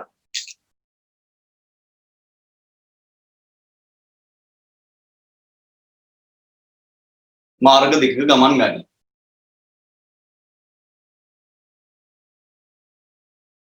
හොඳයි. දැන් එතකොට මෙහෙමයි දැන් ඔන්න මේ පූර්ණ අභ්‍යන්තර පරාවර්තනයට අදාළ මූලධර්ම අපි ඉගෙනගෙන ඉවරයි. හරි. එතකොට ඒකට අදාළ විභාග ගැටලුවකුත් හැදුවා. right. එතකොට දැන් ඕගොල්ලෝ මේ ටික හරියට බලන්න මේ වීඩියෝස් ඕගොල්ලන්ට අප්ලෝඩ් කරලා තියෙන හින්දා මේව හරියට බලන්න පුළුවන්. හරි. දැන් ඊළඟට අපි පටන් ගන්න යන්නේ ක්‍රිස්ම කියන කොටස. හරි. අපි ඊළඟට පටන් ගන්න යන ක්‍රිස්ම කියන කොටස ඕගොල්ලන්ට දැන් පොඩි ඉන්ටර්වල් එකක් දෙනවා විනාඩි 15ක විතර. ඊට පස්සේ විනාඩි 15ක විතර දැන් වෙලාව 9:22යි. 9:32ට 9:35ට විතර මම ලින්ක් එක දානවා. ඒකෙන් ආයෙ ලොග් වෙන්න. කනවා නම් කාලා දීලා හරි. දැන් වාන්දර පටන් ගන්න කාලා බිල් නැත. නැත්නම් ඉගෙන ගන්න එකම ඒවත් දන්නේ. හරි. එතකොට කොහොම හරි කමන්නේ. දැන් විනාඩි 15කින් පස්සේ ආයෙ දාන ලින්ක් එකෙන් ලොග් වෙන්න. හරි. අපි පටන් ගන්න යන්නේ ක්‍රිස්ම කොටස. හරි. දැන් එතකොට මේ පාඩමේ තල පෘෂ්ඨ තුලින් සිදුවන වර්තනයේ අවසාන කොටස තමයි ක්‍රිස්ම කොටස කියලා කියන්නේ. right. එහෙනම් මේ ඉගෙන ගත්ත ටික පිළිවෙලට මම හිතනවා සටහන් ලියලා ඇති කියලා. අර ගිය සතියේ දැන් කලින් දවසේ දැම්ම වීඩියෝ එකේ සටහන තිබ්බා ලියන විදිහ. ඒතකොට ඒකත් ලියාගන්න ඇති කියලා මම හිතනවා. right. එහෙනම් මෙතනින් එහාට ක්‍රිස්ම කොටස සාකච්ඡා කරමු මේ ඉන්ටර්වල් එකෙන් පස්සේ.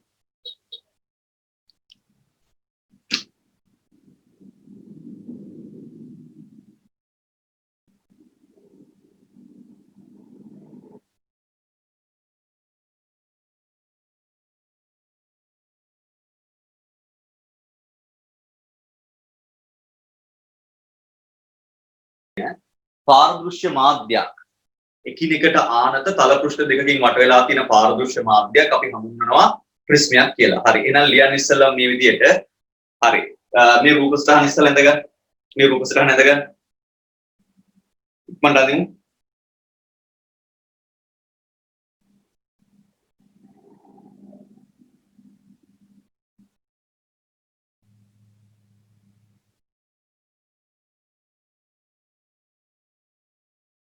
හරි.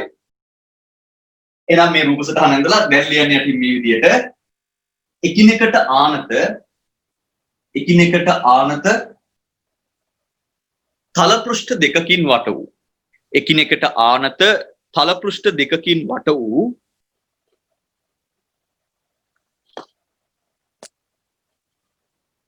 පාරදෘශ්‍ය මාධ්‍යයක් එකිනෙකට ආනත තල පෘෂ්ඨ දෙකකින් වට වූ පාරදෘශ්‍ය මාධ්‍යයක් එකිනෙකින් ආනත තල පෘෂ්ඨ දෙකකින් වට වූ පාරදෘශ්‍ය මාධ්‍යයක්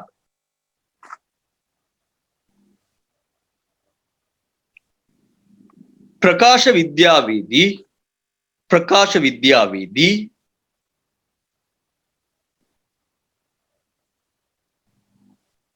ප්‍රිස්මයක් ලෙස හඳුන්වයි. ප්‍රකාශ විද්‍යාවේදී ප්‍රිස්මයක් ලෙස හඳුන්වයි. ප්‍රකාශ විද්‍යාවේදී ප්‍රිස්මයක් ලෙස හඳුන්වයි.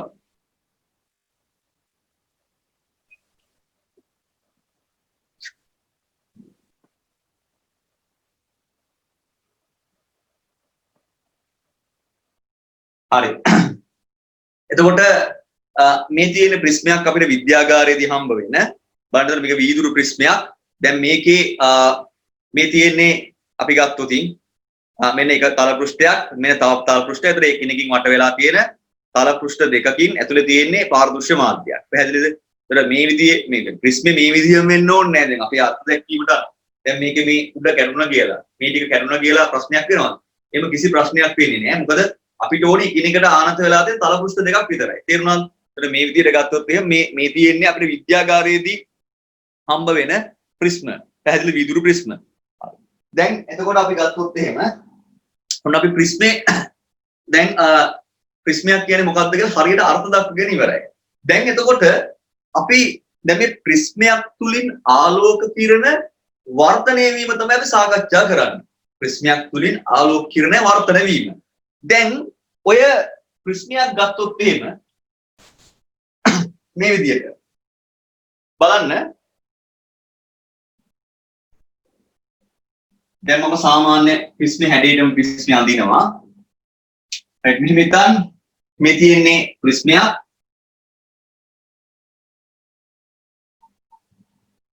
මෙහෙම තියෙනවා ප්‍රිස්මේ. ඔය විදිහට ත්‍රිමාණයෙන් දාපු ප්‍රිස්මේ. දැන් මේ ප්‍රිස්මෙට මේ විදිහට ආලෝක කිරණයක් ආවොත් මොන වෙනව ආලෝක කිරණය? මේක මම පතන කිරණය. මේක ඇතුලෙන් මේක වර්ධනය වෙලා මෙන්න මෙතනින් එළියට එනවා. මොකද ත්‍රිමාණ වෙන්නේ මම මේ ත්‍රිමාණ වෙන්නේ. එතකොට කොහොම එළියට එනවා. මේක වර්ධන කිරණය. හරි. ඔය විදිහට ඇතුලෙන් අපිට පේන්නේ වර්ධන කිරණය. මේක නිර්ගත කිරණය. ගත කිරණය. දැන් අපිට මේ විදිහට මේක ත්‍රිමාණව අපිට ප්‍රිස්මේ පේන විදිහ. හරි. දැන් අපිට මේ විදිහට මේක අඳින්න ගියොත් එහෙම තේරුණාද? අපි මේකෙන් ඉගෙන ගන්න යන දේවල් මේ කිරණය හැරෙන්නේ කොයිතරම් ලොකු කෝණයකින්ද? කිරණේ අපගමනය කොච්චරද කියන ඒවා පැහැදිලිව බලා ගන්න වෙන්නේ නැහැ. තේරුණාද? රයිට්. අන්න ඒ හින්දා අපි මේ ප්‍රකාශ විද්‍යාවේදී ප්‍රිස්මයක් අඳිනකොට හරි අපි අඳින්නේ ප්‍රිස්මේ ත්‍රිමාණ රූපේ නෙවෙයි මේ ප්‍රිස්මේ මූලික තලය. මූලික තලය තමයි අපි අඳින්නේ. දැන් ඕගොල්ලන්ට ප්‍රශ්නයක් එනවා. මොකද්ද මේ ප්‍රිස්මයක මූලික තලය කියලා කියන්නේ? හරි. ප්‍රිස්මයක මූලික තලය කියලා කියන්නේ මොකද්ද? රයිට්. එතකොට මේ අහන්න. දැන් අපි බලමු මේ ඊට පස්සේ මේ ප්‍රිස්මයක මූලික තලය කියන්නේ මොකක්ද කියලා. මේ තියෙන ත්‍රිමාණ ප්‍රිස්මයක්. එතකොට මේ ප්‍රිස්මයක මූලික තලය කියලා කියන්නේ මේ පතන කිරණය, වර්තන කිරණය සහ නිර්ගත කිරණය අඩංගු වන තලය අපි හඳුන්වනවා ප්‍රිස්මේ මූලික තලය කියලා. පැහැදිලිද කියන දේ? ප්‍රිස්මයක මූලික තලය කියලා කියන්නේ පතන කිරණය, වර්තන කිරණය සහ නිර්ගත කිරණය අඩංගු වන තලය අපි හඳුන්වනවා ප්‍රිස්මේ මූලික තලය කියලා. ඒ කියන්නේ මේ ප්‍රිස්මේ මෙහෙම හරියටම කැපුමක් දැම්මොත්, මෙහෙම දික් කැපුමක් දැම්මොත් එහෙම මේ ප්‍රිස්මේ මෙහෙම කැපුවොත් එහෙම හරි අපිට පේන්නේ මෙන්න මේ වගේ මොකද්ද? මේ බලන්න. අපිට පේන්නේ හරියට දැන් මේ මෙහෙම පේන මේ ත්‍රිමාණය. තේරෙනවද? මේක තමයි ත්‍රිමාණම විදිය. දැන් මෙහෙම ගත්තොත් එහෙම බලන්න. ඕගොල්ලන්ට පේන්නේ හරියට මොකද්ද? ත්‍රිකෝණයක් නේ. තේරෙනවද? එතකොට ප්‍රිස්මේ මූලික තලයේ හැඩය මේ විදිහට කොන් හතරම තියෙන ප්‍රිස්මයක් ගත්තොත් ඒක මොකක් වෙනවද? ත්‍රිකෝණයක් වෙනවා. පැහැදිලිද කියන දේ? ඒක ත්‍රිකෝණයක් වෙනවා. දැන් එහෙනම් මේ ප්‍රිස්මේ මූලික තලය ගත්තොත් එහෙම මූලික තලයේ හැඩය ත්‍රිකෝණාකාර හැඩයක් වෙනවා. ඒතර මූලික තලය කියලා කියන්නේ මොකද්ද ප්‍රිස්මයක? ප්‍රිස්මයක මූලික තලය කියලා කියන්නේ පතන කිරණය, වර්තන කිරණය සහ නිර්ගත කිරණය අඩංගු වන තලය අපි හඳුන්වනවා ප්‍රිස්මයක මූලික තලය කියලා. හරිද? රයිට්. එතකොට දැන් එහෙනම් හරි. ලියන මාතෘකාව ප්‍රිස්මයක මූලික තලය. ප්‍රිස්මයක මූලික තලය. ප්‍රිස්මයක මූලික තලය.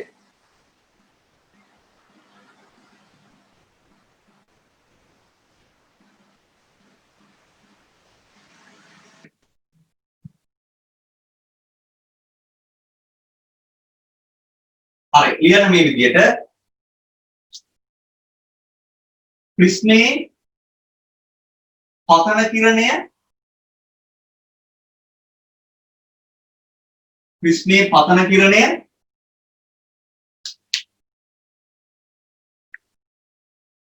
වර්තන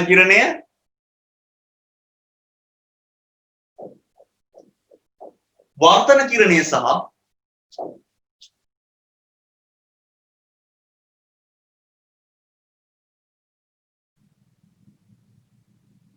නිර්ගත කිරණය ප්‍රිස්මයක පතන කිරණය වර්තන කිරණය සහ නිර්ගත කිරණය අන්තර්ගත වන තලය අන්තර්ගත වන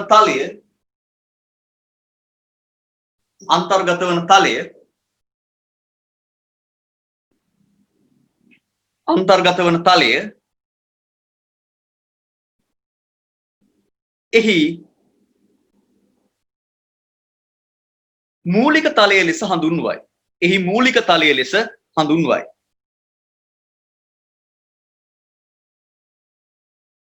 එහි මූලික තලය ලෙස හඳුන්වයි. හොඳයි.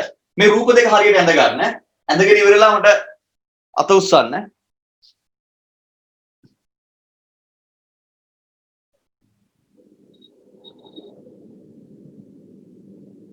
හොඳයි.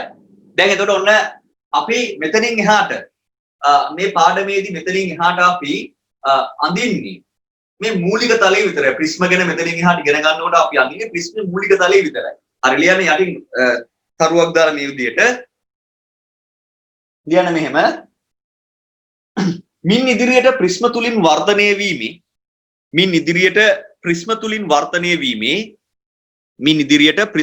වර්ධනය වීමේ සංසිද්ධි සඳහා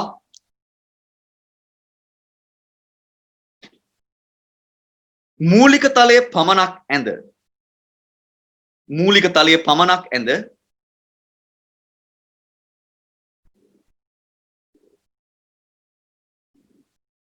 විස්තර කරනු ලැබේ. සංසිද්ධි සඳහා මූලික තලයේ පමණක් ඇඳ විස්තර කරනු ලැබේ. මූලික තලයේ පමණක් ඇඳ විස්තර කරනු ලැබේ. හරි. රයිට්. එතකොට ඔන්න ඔය විදිහට දැන් අපි මූලික තලය කියන්නේ මොකක්ද කියලා පැහැදිලිව දන්නවා. රයිට්. දැන් අපි මේ ප්‍රිස්මයක් හා සම්බන්ධ භෞතික රාශි ටිකක් තියෙනවා. ඒ ටික අපි හඳුන්වගෙන ඉන්නේ. හරි. ඔන්න දැන් මූලික තලය ඇඳලා අපිට වැදගත් වන භෞතික රාශි තියෙනවා මේකේ. ඒ භෞතික රාශි ටික තමයි අපි දැන් මේ අඳින්න හදන්නේ. රයිට්. මෙන්න ප්‍රිස්මේ මූලික තලය තමයි දැන් අපි අඳින්නේ.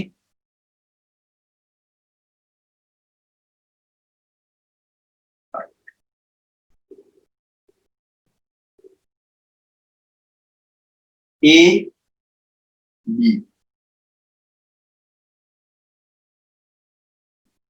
C වෙන අභිලම්බය ඉවතට යනවා. ඇයි දැන් මම අන්නේ මේ තියෙන වීදුරු ප්‍රිස්මේ වාතයේ ඉඳලා එන්නේ රයිට්. එතකොට වාතයේ ඉඳලා එන්නේ වාතයේ ඉඳලා එන කිරණය මුලින්ම ඇතුල් වෙන්නේ වීදුරු කියන ගහන මාධ්‍යයට අභිලම්බයේ දෙසට හැරෙනවා. ඊට පස්සේ වීදුරු වලින් නැවත වාතයට යන්න හදන්නේ. එතකොට කිරණය ගහන මාධ්‍යයේ සිට විරල මාධ්‍යයට යන්නේ අභිලම්බයේ ඉවතට නැඹුරු වෙනවා. හරි.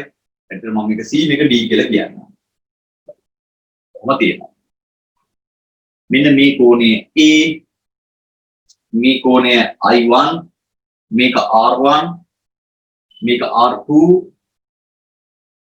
මේක I2. කොයිද ලකුණු කරන්නේ? හරි. එතකොට කිස්ටි මම P QR කියලා ලකුණු කරනවා. හරි. ලියන මේ විදිහට තරුවක් දාලා ලියන්න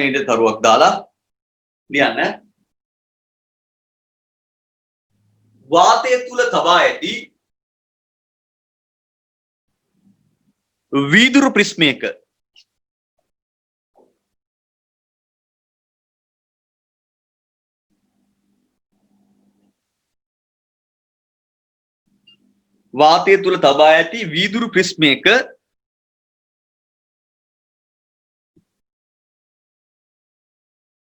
මූලික තලය පහත ඇඳ ඇත.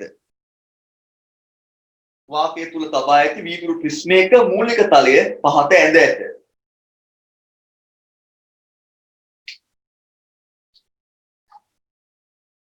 හොඳයි. දැන් එතකොට අහගන්න මේකේ right මේ බලන්න AB කියලා කියන්නේ AB කියන්නේ පතන කිරණය BC කියලා කියන්නේ වර්තන කිරණය CD කියලා කියන්නේ නිර්ගත කිරණය. හරි අන්න කිරණ තුන ඇඳලා ඉවරයි. පතන කිරණය, වර්තන කිරණය සහ නිර්ගත කිරණය. ඊට පස්සේ I1 කියන්නේ පතන කෝණය. I2 කියලා කියන්නේ නිර්ගත කෝණය. R1, R2 කියලා කියන්නේ වර්තන කෝණ. හරි. අවසානයේ කැපිටල් A කියලා මේක ලකුණු කරලා තියෙන්නේ ප්‍රිස්ම කෝණය. right. බලන්න එහෙනම් පතන කිරණය, වර්තන කිරණය, නිර්ගත කිරණය, පතන කෝණය, නිර්ගත කෝණය, වර්තන කෝණ, ප්‍රිස්ම කෝණ. හරිද? right. එතකොට ඔය ප්‍රිස්ම කෝණය හඳුන්වනවා ප්‍රිස්මයක වර්තක කෝණය කියලා හඳුන්වනවා. හරි. දැන් අපි ඉස්සෙල්ලාම මේක ඇඳලා මේ ටික ලස්සනට නම් කරගමු. ලොකුවට ඇඳලා ලස්සනට නම් කරගමු.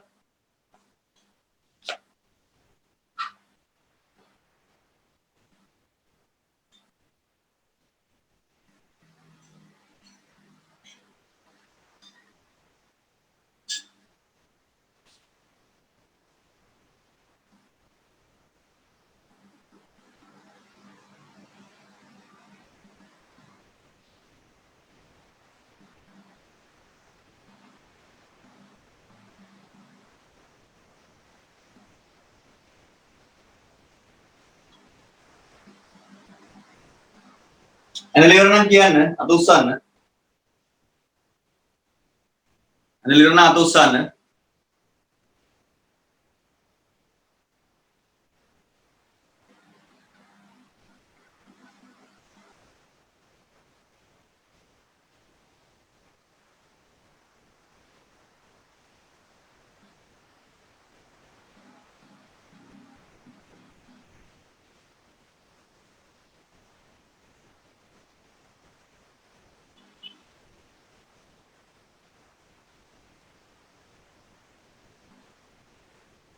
හරි හොඳයි.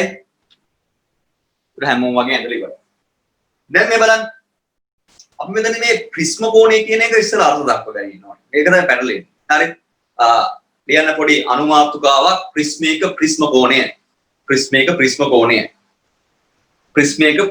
මෙන්න මේක. දැන් මෙතන කෝණ තුනක් තියෙනවා මේකයි නේ. පේනවනේ. ප්‍රිස්මයක මොකක්ද ප්‍රිස්ම කෝණය කියලා කියන්නේ. හරි. ලියන්න මේ විදිහට සලකන ආලෝක කිරණයක්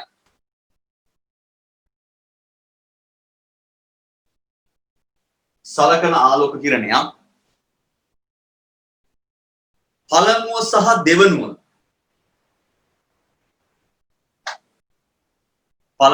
දෙවනුව පළමුව සහ දෙවනුව ගැටෙන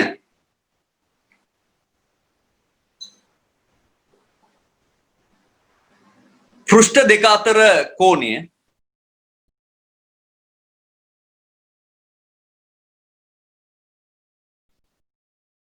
ප්‍රිස්මේ ප්‍රිස්ම කෝණය ලෙස හඳුන්වයි.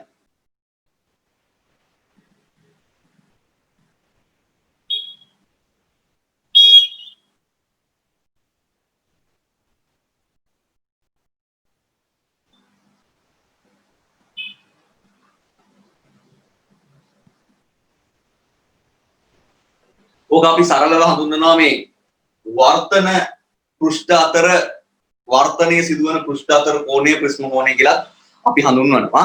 දැන් මේක වඩා පැහැදිලිව ඔයගොල්ලන්ට ඔළුවට යන්න ඕන හින්දායි මම මේක මේ විදිහට කිව්වේ. දැන් හරියනේ. එතකොට ප්‍රිස්ම කෝණය කියන්නේ මොකක්ද කියලා අපි දන්නවා. ඔන්න මේ පළමුව ගැටුණා මෙන්න දෙවෙනුව ගැටුණා. එතකොට මේ පෘෂ්ඨ දෙක අතර කෝණය තමයි ප්‍රිස්ම කෝණය වෙන්නේ. හරි. ප්‍රිස්ම කෝණය දැන් අපි අර්ථ දක්වගෙන ඉවරයි. දැන් ඊළඟට අපි යනවා මේ ප්‍රිස්ම කොටසට අදාළ ඊටාම වැදගත් සම්බන්ධයක් ව්‍යුත්පන්න කරන්න. ප්‍රිස්ම කෝණ, වර්තන කෝණ, පතන කෝණ සහ නිර්ගත කෝණ අතර ඊටාම වැදගත් සම්බන්ධයක් ව්‍යුත්පන්න කරන්නයි දැන් මේ යන්නේ. හරි. බලන්න. එතකොට මෙන්න මේ විදිහට අපි ගත්තොත් එහෙම දැන් මේ අභිලම්බය මම මෙහෙම දික් කරනවා. මෙන්න මේ අභිලම්බයත් එක්ක ඡේදනය වෙනකම්. මම දික් කරනවා. හරිද? එතකොට ඔය විදිහට දික් කරාම මම ආවා ඔය විදිහට තියෙනවා. දැන් බලන්න මම මෙන්න මෙතන අකුරක් දාගන්නම් E කියලා. A දැන් B C E ත්‍රිකෝණය ගත්තොත් B C E ත්‍රිකෝණය ගත්තොත් ඒකේ පාදයක් දික් කිරීමෙන් සෑදලා තියෙන බාහිර කෝණය තමයි මේ තියෙන්නේ. හරිද? ඔය ත්‍රිකෝණයක පාදයක් දික් කිරීමෙන් සෑදෙන බාහිර කෝණය මොකද්ද වෙන්නේ? අභ්‍යන්තර සම්මුඛ කෝණ දෙකේ එකතුවට මොනවා වෙන්න ඕනේද? මේ කෝණ දෙකේ එකතුවට සමාන වෙන්න ඕනේ. එතකොට මේක මට ලියන්න පුළුවන් මොකද්ද? මෙන්න මේ කෝණය ලියන්න පුළුවන් R1 ධන R2 කියලා. right. එතකොට ඊළඟට මේ බලන්න. දැන් මෙන්න මේක අංශක 90ක් නම් මේ තියෙන අභිලම්බයෙන් මේක 90ක් නම් මේ කෝණෙත් 90ක් වෙනවනේ. එතකොට මේකත් අංශක 90ක් වෙනවා. හරිද? right. ඒක අංශක 90ක් වෙනවා. දැන් අපි ගත්තොත් එහෙම එතකොට B P C E B P C E කියන චතුරස්‍රය ගත්තොත් එහෙම ඒ චතුරස්‍රයේ සම්මුඛ කෝණ දෙකේ එකතුව මේ බලන්න මේ කෝණේ එකතුව අංශක 180ක් වෙනවා. අංශක 180ක් වෙනවා. ඕගොල්ලෝ සාමාන්‍ය පෙළ ජ්‍යාමිතියදී ඉගෙනගෙන තියෙනවා චතුරස්‍රයක සම්මුඛ කෝණ දෙකේ එකතුව පරිපූර්ණක වෙනවා. පරිපූර්ණ වෙනවා. හරිද? ඒ කියන්නේ අංශක 180ක් වෙනවා නම් ඒ චතුරස්‍රය වෘත්ත චතුරස්‍රයක් වෙනවා. ඒ චතුරස්‍රය වෘත්ත චතුරස්‍රයක් වෙනවා. වෘත්ත චතුරස්‍රයක තියෙන ප්‍රධාන ලක්ෂණයක් තමයි පාදයක් දික් කරලා හැදිලා තියෙන බාහිර කෝණය අභ්‍යන්තර සම්මුඛ කෝණයට. අභ්‍යන්තර සම්මුඛ කෝණයට විශාලත්වයෙන් සමානයි. ඒ කියන්නේ මෙන්න මේ කෝණය සමාන වෙනවා කාටද ආයි A ට. right. එහෙනම් මට ලියන්න පුළුවන් මුලින්ම මේ විදිහට B E C ත්‍රිකෝණයෙන් BEC ත්‍රිකෝණයෙන් අපිට ලියන්න පුළුවන් BE මම මෙතන අකුරක් දාන්න F කියලා. BEF කියන කෝණය සමාන වෙනවා R1 ධන R2 ට. අංක 1. ඊට පස්සේ අපි ලියනවා PBEC චතුරස්‍රය වෘත්ත චතුරස්‍රයකි. වෘත්ත චතුරස්‍රයකි. එම නිසා BEF කෝණය අපිට ලියන්න පුළුවන් පාදයක් දික් කිරීමෙන් සෑදෙන දින බාහිර කෝණය අභ්‍යන්තර සම්මුඛ කෝණයට සමානයි. එහෙනම් A මේක 2. පැහැදිලිද? right. එතකොට ඔය ව්‍යුත්පන්න කිරීම දෙකෙන් අපිට ලියන්න පුළුවන් අවසානයේ මෙන්න මෙහෙම මොකක්ද එම නිසා R1 ධන R2 සමාන වෙන්න ඕනේ ඒකට. වර්තන කෝණ දෙකේ එකතුව ප්‍රිස්ම කෝණයට සමානයි. අපි මෙතන ගන්න වැදගත් සම්බන්ධය. හරිද? right. ඔන්න පළවෙනි සම්බන්ධය. ඊළඟට මේ බලන්න. දැන් අපි ගත්තොත් මේ විදිහට මෙන්න මේක තමයි පතන කිරණය. ඒතර පතන කිරණේ යන්නේ හැදුවේ මෙහෙටනේ. ඕන් මෙහෙට යන්නේ හැදුවේ. හරිද? අවසානයේ මේ පතන කිරණය යන්නේ මෙහෙටනේ. පතන කිරණේ මෙහෙට යන්න ආපු පතන කිරණය අවසානයේ යන්නේ මෙහෙටනේ. එහෙනම් මෙන්න පතන කිරණේ යන්න ආපු දිශාව. මෙන්න අවසානයේ යන දිශාව. දැන් පතන කිරණය හැරුණු කෝණය. මෙහෙට යන්න ආපු කිරණය මෙහෙට හැරිලායි යන්නේ. ඒතර මෙන්න මේ හැරුණු කෝණය අපි හඳුන්වනවා අපගමන කෝණය කියලා. තේරුණාද? එතකොට D කියලා කියන්නේ මොකද්ද? අපගමන කෝණය. D කියන්නේ අපගමන කෝණය වෙනවා. දැන් එතකොට අපි ගත්තොත් එහෙම බලන්න මේ විදිහට. හරි D අපගමන කෝණය. හරි. දැන් මෙන්න මේ කෝණය මට ලියන්න පුළුවන්. මේ සම්පූර්ණ ලොකු කෝණය I1. මේ කෝණය I1. I1 ගෙන් R1 අඩුනහම වෙන කෝණය තමයි මෙතන තියෙන්නේ. ඒකට මේ තියෙන්නේ මොකද්ද? මෙතන තියෙන්නේ I1 ඍණ R1. මෙන්න මේ කෝණය ගත්තොත් මේක මේ සම්පූර්ණ කෝණය ප්‍රතිපුෂ් කෝණයෙන් I2. ඒතර මේ කෝණය I2 ඍණ R2. දැන් හොඳට බලන්න. මම මෙතන දානවා G කියලා අකුරක්. B G C ත්‍රිකෝණය ගත්තොත් එහෙම. B G C ත්‍රිකෝණය. අපිට කියන්න පුළුවන් මම මෙතනට අකුරක් දානවා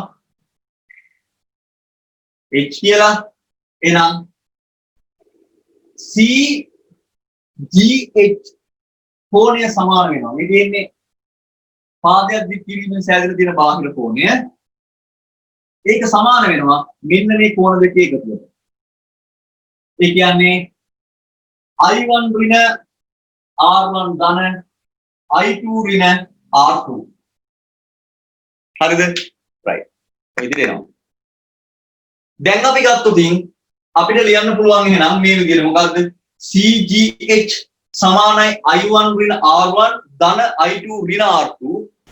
CGH කියන කෝණය අපිට ලියන්න පුළුවන් D අපගමන කෝණය කියලා. එහෙනම් D සමානයි අපිට ලියන්න පුළුවන් I1 ධන I2 ඍණ R1 ධන R2. ඔය විදිහට. මෙතන ඍණ ලකුණ එළියට ගත්තා. ඍණ R1 ඍණ R2 ගෙන් ඍණ ලකුණක් එළියට අරන් තමයි ලියලා තියෙන්නේ. right. එතකොට අපිට ලියන්න පුළුවන් එහෙනම් අපගමන කෝණය D සමානයි I1 ධන I2 ඍණ R1 ධන R2 කියන්නේ A. ඔන්න ඊළඟ වැදගත් සම්බන්ධය. දැන් මේ සම්බන්ධ දෙක ඔයගොල්ලෝ මතක තියාගත යුතු සම්බන්ධතාව වෙනවා. හොඳයි. එහෙනම් ඔයගොල්ලෝ අඳපු රූප සටහන පුතේ මේ ටික හරියට ලකුණු කරලා නිවැරදිව පැහැදිලිව මේ ටික හදාගෙන යන්න ලස්සනට.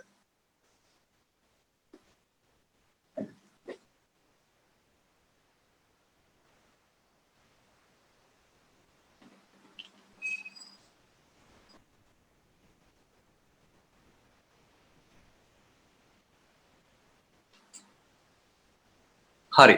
දැන් ඔන්න මේ ප්‍රිස්ම කොටසේ මූලික කොටස් ටික අපි දැන් ඉගෙනගෙන ඉවරයි. හරි. දැන් මේ අපි මේ ඉගෙනගත්ත මෙලෙමේ සිද්ධාන්ත කොටස් මේක ව්‍යුත්පන්න කිරීම ඔයගොල්ලෝ මතකේ තියෙන්න ඕනි. ඒ වගේම දැන් පූර්ණාභ්‍යන්තර පරාවර්තනයේ මේනකට හදලා ඉවර හින්දා ඒකේ ඔයගොල්ලෝ ඒකට අදාළ දැන් මේ බලන්න මේ සතිය පුරාවට අපි උගන්වන හින්දා කොටසෙන් කොටස උගන්වන හින්දා ඔයගොල්ලෝ මේ ටික පාඩම් කරලා ඊළඟ කොටසට එන හොඳ අවස්ථාවක් තියෙනවා. මේක ප්‍රයෝජනෙට ගන්න නැතුව ඉන්න එපා. හරිද? ඒ කියන්නේ දැන් එක දිගට ගන්නගෙන යනවට වඩා මේ කොටසෙන් කොටස එක්වන්නපු කොටස හරියට තේරුම් අරගෙන ඊළඟ කොටසට එනකොට ඔයගොල්ලෝ මේ පාඩම සම්පූර්ණයෙන් පැහැදිලි වෙනවා. හරි. ඉතින් ඒ හින්දා දැන් අපි පූර්ණාභ්‍යන්තර පරාවර්තන කොටස කරලා ඉවරයි. ඊට පස්සේ අපි ඊට මුලින් කරා දෘශ්‍ය විස්ථාපනය, සත්‍ය ගැඹුරු දෘශ්‍ය ගැඹුරු අතර සම්බන්ධතා. රයිට්. මේ දේවල් ටික හරියට බලලා දැන් මේ ප්‍රිස්ම කොටසේ ඊළඟ කොටසට අපි යන්නේ ඊළඟ දවසේ.